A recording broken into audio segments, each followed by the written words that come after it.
দেবদা যখন বিভিন্ন সিনেমায় অভিনয় করেন বা আমি ধরি যে প্রধানের কথায়, তা প্রধান সিনেমায় বিষয়বস্তু যা ছিল, তো সেটার সময় কি দেবদা কোনো দলীয় পারমিশন নিয়েছিলেন? আমার তো মনে হয় না। দল বিরোধী কিছু করেছি বলে আমার মনে হয় না।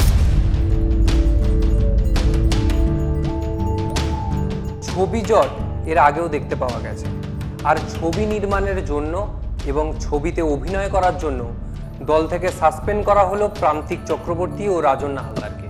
আমাদের সঙ্গে সরাসরি রয়েছেন রাজন্না হালদার। কি বলবেন এই বিষয়ে? না, আমার মনে হয় যে কেন বহিষ্কার হলাম সেটা তো সবাই বুঝতেই পেরেছে, কিন্তু এই বহিষ্কার সংক্রান্ত বিষয়ে আমার যদি জিজ্ঞাসা করেন তার উত্তর আমি দিতে পারবো না, কারণ আমাকে দলীয় পদ থেকে বহিষ্কার করা হয়েছে। তো দলীয় পদ বা দল সেটার উত্তর দিতে পারবে। তবে আমি ছবির সংক্রান্ত বিষয়ে একটা কথা বলতে চাই। দেখুন, একদমই আমাদের মধ্যে প্রত্যেকের নির্যাতনের বিরুদ্ধে উঠে দাঁড়ানোর এবং নির্যাতনের বিরুদ্ধে দাঁড়িয়ে প্রতিরোধ গড়ে তুলছে, এটা একদমই সেই অ্যাসপেক্ট, সেই ভাবনার ছবি। সবাইকে বলবো 2 তারিখ ইউটিউবে সেই ভাবনা থেকে ছবিটি দেখবেন। এবং আমি আরও ক্লিয়ার করে দিচ্ছি, কোনো বিচারাধীন, তদন্তনাধীন যে কোনো রকমের বিষয় যেটা এই তদন্ত বা বিচারকে হ্যাম্পার করতে পারে, সেরকম কোনো প্রসঙ্গ এই সিনেমায়, এই শর্ট ফিল্মে যুক্ত নেই।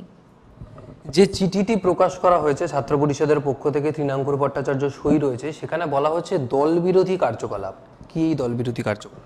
এটা আমারও প্রশ্ন, যে দল বিরোধী আমি কি করেছি সেটা আমি জানি না। কারণ আমার চোখে সবথেকে বড় বিষয় আমার বাবা মায়ের চোখে, এবং তার থেকেও অনেক বড় বিষয় আরও যারা দলীয় অনেক আমার শুভাকাঙ্ক্ষী সিনিয়ররা রয়েছে, তাদের চোখে দল বিরোধী কিছু করেছি বলে আমার মনে হয় না। কারণ দল বিরোধী মানে আমরা কি জানি, যে বিষয়গুলো দলকে অস্বস্তিতে ফেলবে বা দলকে প্রশ্নচিহ্নের মুখে ফেলবে।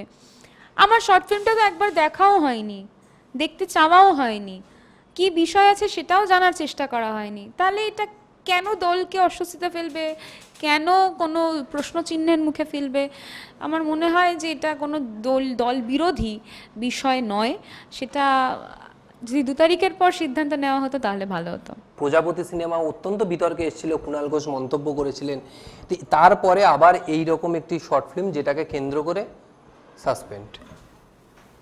অবশ্যই এটা তো অবশ্যই একটা প্রশ্ন সাধারণ মানুষের মনেও জাগবে, যে শর্ট ফিল্ম বলুন, সিনেমা বলুন, যে কোনো শিল্প মাধ্যম বলুন, শিল্প মাধ্যমে শিল্পীর যে ভাবনা থাকে সেই ভাবনা অবশ্যই গুরুত্ব পায়। তো সেই ভাবনার সঙ্গে কোনো রাজনৈতিক মতাদর্শ মিলিয়ে দেওয়া ঠিক নয়। যে দেবদা যখন বিভিন্ন সিনেমায় অভিনয় করেন, বা আমি ধরি যে প্রধানের কথায়, তা প্রধান সিনেমায় বিষয়বস্তু যা ছিল, তো সেটার সময় কি দেবদা কোনো দলীয় পারমিশন নিয়েছিলেন? আমার তো মনে হয় না, বা যদি নিয়েও থাকেন আমি সত্যি জানি না। কিন্তু তারপরও দেবদাকে তার শিল্পী ভাবনার বহিঃপ্রকাশ ঘটাতেও দেখা গেছে, আবার সাংসদ হয়ে, নির্বাচিত হয়ে ঘাটালে ফিরে আসতেও দেখা গেছে।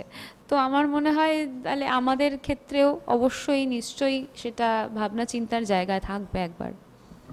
এই ঘটনার পরে দল থেকে কি কেউ কোনো রকম যোগাযোগ বা কিছু করা হয়েছে? আগে ফোন করা হয়েছিল, এবং ওই যেটা আপনি বললেন যে লেটারটার কথা, সাসপেনশন লেটার, সেই লেটারটি দেওয়া হয়েছে। দল থেকে সাসপেন্ড হওয়ার পর সরাসরি কথা বললাম রাজন্না হালদারের সঙ্গে। ক্যামেরায় বিনয়ের সঙ্গে রিকেট প্রতিবেদন, আর প্লাস নিউজ, কলকাতা।